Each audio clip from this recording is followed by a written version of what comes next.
추미애 법무부 장관이 어제 단행한 검사장급 인사와 관련 윤석열 검찰총장 패싱에 대해 윤 총장이 의견을 내라는 저의 명을 거역한 것이라며 검찰청법 위반 논란을 일축했습니다.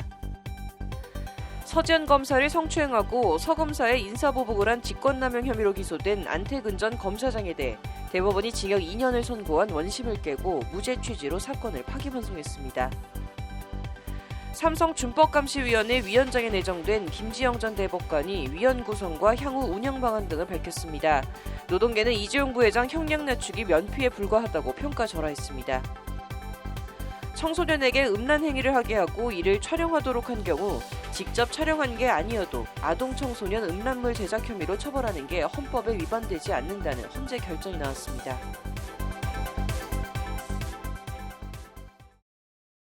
(1월 9일) 법률방송 로투데이 시작하겠습니다. 첫 소식입니다. 추미애 법무부 장관이 어제 저녁 문재인 대통령의 재가를 받아 검사장급 간부 32명에 대한 승진 전보 인사를 단행했습니다.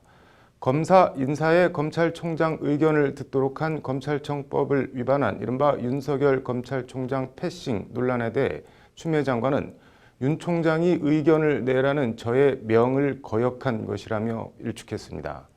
추미애 장관의 검사장급 인사 관전 포인트와 의미를 장한지 기자가 들여다봤습니다.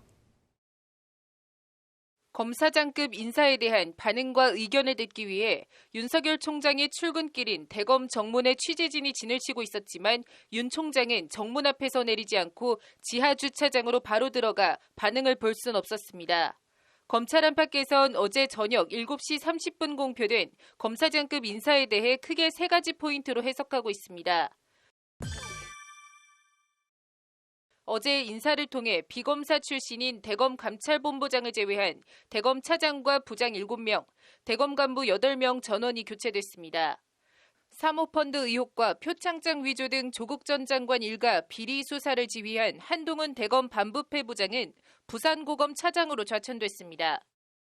청와대 울산시장 선거 개입 수사를 지휘한 박찬호 대검 공공수사부장은 바다 건너 제주지검장으로 보내졌습니다.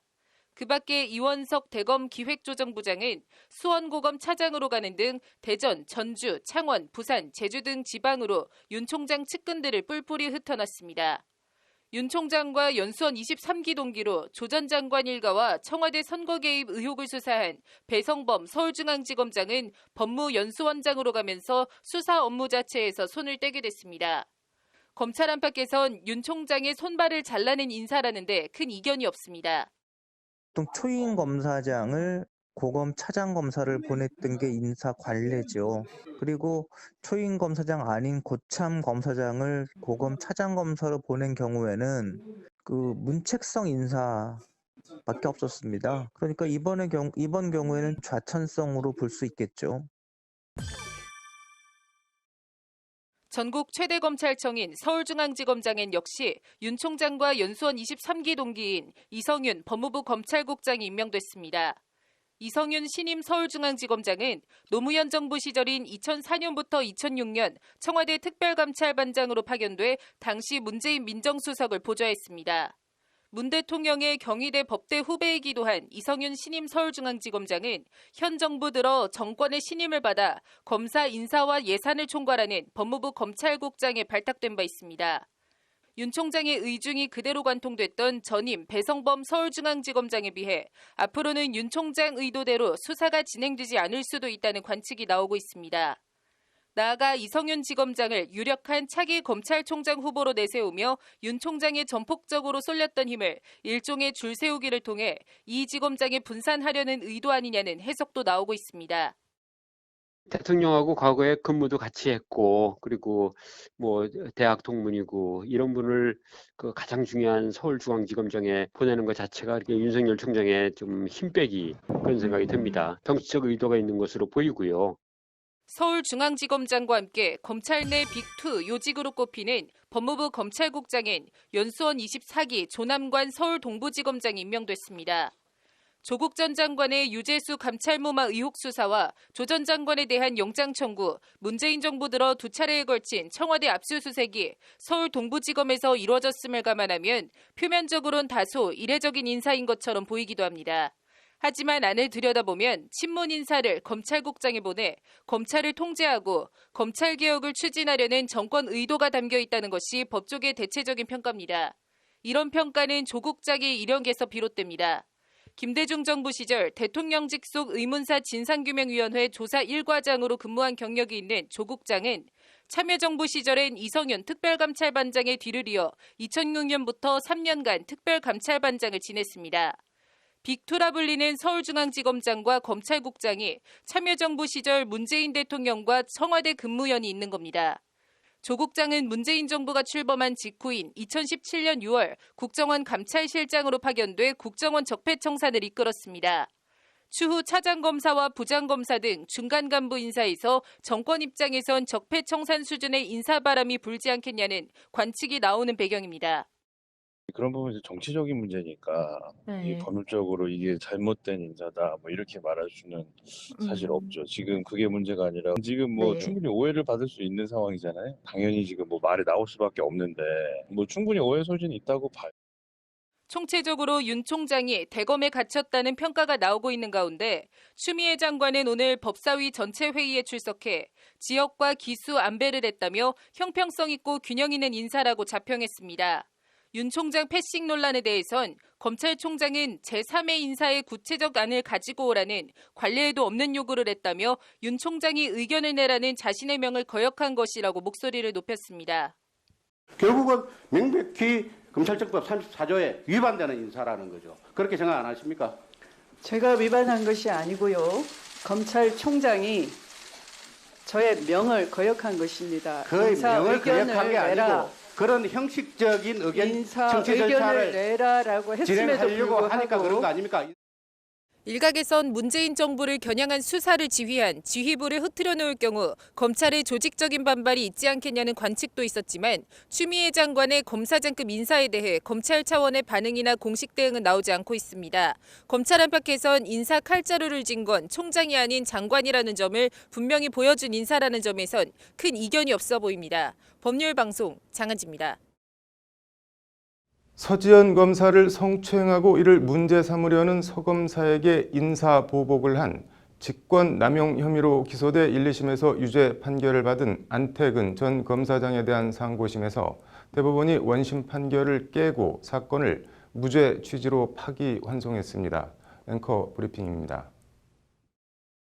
안태근 전 검찰국장은 지난 2010년 10월 30일 한 장례식장에서 술에 취해 옆자리에 앉은 서지현 검사의 신체 특정 부위를 만지는 등 성추행했습니다.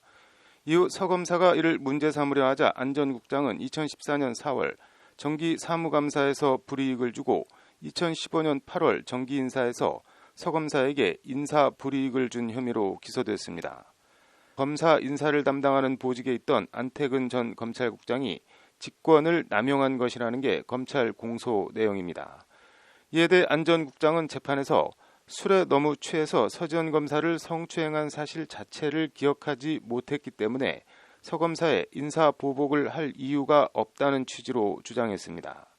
안 전 국장은 또 검찰국장이라는 자리가 일개 평검사 인사까지 일일이 다 챙기는 자리가 아니고 서 검사 인사에 관여한 바가 없다고도 주장했습니다.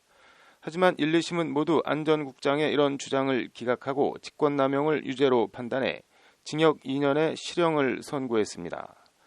자신의 성추행 문제가 계속 불거지면 검사로서 승승장구한 경력에 걸림돌이 될 수 있어서 서 검사에게 인사상 불이익을 주는 식으로 사직을 유도하거나 서 검사의 평판에 치명타를 입히려 한 것으로 보인다는 게 1, 2심 재판부 판단입니다. 대법원 2부는 하지만 오늘 안 전 국장에게 징역 2년을 선고한 원심을 깨고 사건을 무죄 취지로 서울중앙지법 형사항소부에 돌려보냈습니다. 대법원은 서 검사에 대한 인사가 검사 인사의 원칙과 기준에 반하는 것이라고 단정할 수 없고 따라서 안 전 국장이 평검사 인사 담당 검사로 하여금 의무 없는 일을 하게 한 것으로 볼 수 없다고 판시했습니다. 쉽게 말해 안 전 국장이 직권을 남용해 평검사 인사 담당 검사에게 직무재량을 벗어나 의무 없는 일을 하게 시킨 것으로 볼 수 없어 직권남용이 성립하지 않는다는 취지의 판결입니다. 관련해서 문재인 정부 첫 검찰국장을 지낸 박균택 법무연수원장이 지난해 말 대법원에 안 전 국장의 구명을 요청하는 진술서를 제출한 것으로 전해졌습니다. 박 원장은 진술서에서 2015년 8월 검사 인사를 앞두고 자신이 법무부 검찰과 평검사 인사 담당 검사에게 자신의 고등학교 후배가 통영지청으로 발령날 예정인데 다른 대도시 지청으로 발령내 달라는 민원을 했고 그 유탄을 서검사가 맞은 거라는 취지로 진술했습니다. 당시 광주고검 차장이었던 박 원장은 대도시 검찰청에 배치받아야 아들을 대도시 중학교에 보낼 수 있다는 고교 후배의 부탁을 듣고 수긍할 만하다 생각해 민원을 했다고 밝혔습니다. 저도 과거 검찰과에서 근무한 경험이 있는데 그때 경험상 지청 인사는 검찰국장이 아닌 사실상 인사 담당 검사의 전결사항이라는 것을 알았기 때문이다. 한 사람의 인생이 억울하게 고통받는 모습을 묵과할 수 없기에 저에게 손해가 될 수 있는 처신인 줄 알면서도 이 진술서를 제출한다는 것이 박균택 원장의 진술서 내용입니다. 검찰국장이 평검사 인사까지 관여하지 않고 서지현 검사 인사에 관여한 바가 없다는 안 전 국장 주장을 뒷받침하는 진술서입니다. 성추행은 100번 잘못한 일이지만 미투라는 거스를 수 없는 대세에 휩쓸려 안 전 국장을 무리하게 기소를 했고 또 1, 2심에서 징역형 실형을 선고한 건 아닌지 대법원이 오늘 파기환송을 한 만큼 면밀히 다시 판단해 봐야 할 것 같습니다. 앵커 브리핑입니다.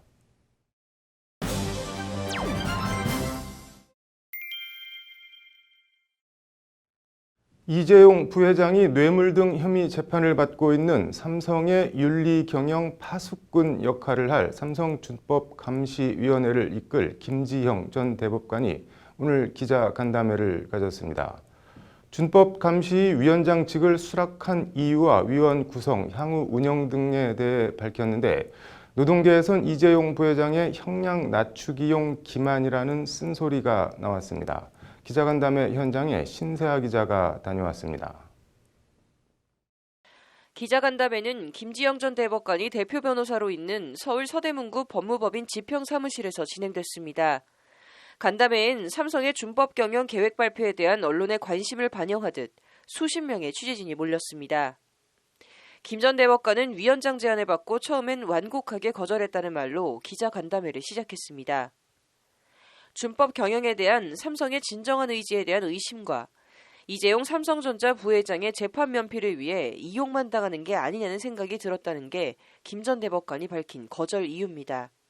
지금 진행되는 총수 형사재판에서 유리한 양형사유로 삼기 위한 면피용에 지나지 않느냐는 것이었습니다. 향후에 혁신적인 개선을 이뤄내지 못하게 되면 결국 이용만 당하는 것 아니냐라고 하는 평가가 이어질 것이 두려웠습니다. 상고 초력 끝에 결국 위원장직을 수락한 이유에 대해 김 전 대법관은 아무것도 하지 않는 것보다는 실패를 하더라도 뭔가를 하는 편이 낫다고 판단했다고 밝혔습니다. 김 전 대법관은 그러면서 삼성이 먼저 변화의 문을 열었다는 점이 중요하다고 판단했다고 말했습니다. 이 과정에서 이재용 부회장에게 준법감시위원회의 완전한 독립성과 자율성 보장을 거듭 다짐받았다고 강조했습니다. 그래서 위원장 수락에 앞서서 조건을 제시했습니다. 위원회 구성부터 시작해서 운영에 이르기까지 자율성과 독립성을 전적으로 보장해달라는 것이었습니다. 위원회가 마련할 준법감시 프로그램이 실효적으로 작동하기 위한 최소한의 조건이라고 생각했습니다. 저는 거듭 다짐과 확약을 받았습니다. 준법감시위원회는 위원장을 포함해 총 7명의 위원으로 구성됩니다. 경실련 사무총장 출신 고계현 소비자주권시민회의 사무총장, 언론인 출신 권태선 시민사회단체 연대회의 공동대표, 김우진 서울대 경영대 교수, 대검 차장을 지낸 봉욱 변호사, 심인숙 중앙대 로스쿨 교수 등 6명이 시민사회 법조계 인사로 꾸려졌습니다. 삼성 사내 인사는 이재용 부회장의 서울대 동양사학과 선배인 삼성전자 사회공헌 업무 총괄 고문이 유일합니다. 영역별 전문성과 우리 사회의 대표성 등을 두루 감안했다는 것이 김지영 전 대법관의 설명입니다. 이상 소개해드린 6분 내정자 전원은 삼성에 아무런 관여 없이 제가 독자적으로 판단해서 참여를 권유했고 어렵사리 수락을 받았습니다. 회사 쪽의 이인용 내정자도 예외 없이 제가 지정을 했습니다.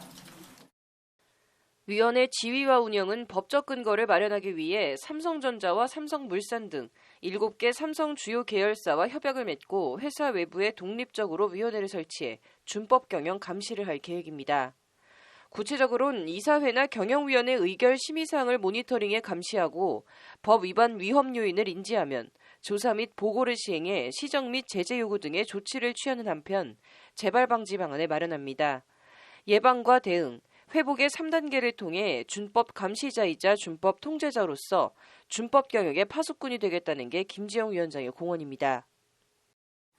때에 따라서는 법 위반 사안을 직접 조사하기도 하겠습니다. 특히 회사 최고 경영진의 법 위반 행위에 대해서 위원회가 곧바로 직접 신고를 받는 체계도 만들겠습니다. 그에 따라서 법 위반 리스크나 위반 행위를 적발할 경우 필요한 조치를 취한. 하지만 노동단체들은 김지영 전 대법관의 삼성 준법감시위원회 위원장 내정에 대해 고양이에게 생선을 맡긴 꼴이라는 냉소를 보냈습니다. 금속노조 등은 김 전 대법관의 기자간담회가 열린 법무법인 지평 앞에서 기자회견을 열고 김 변호사는 판사 시절 삼성의 3대 세습을 위한 에버랜드 전환사채 사건에서 이건희에게 무죄를 선고했다며 이같이 주장했습니다. 이들은 또 변호사 개업 후에도 노조 파괴로 악명 높은 유성기업 변호를 맡아 어용노조 설립과 직장 폐쇄, 해고가 정당하다고 주장했다며 이 부회장의 형량을 낮추려는 보여주기식 행동에 불과하다고 평가절하했습니다. 위원회의 공식 출범은 2월 중으로 이뤄질 예정인 가운데 향후 위원회가 경영 효율과 준법 감시라는 상반된 가치를 어떻게 조화시킬지에 이목이 집중되고 있습니다. 법률방송 신세아입니다. 네, 오늘 준비한 소식은 여기까지입니다. 시청해 주셔서 감사합니다.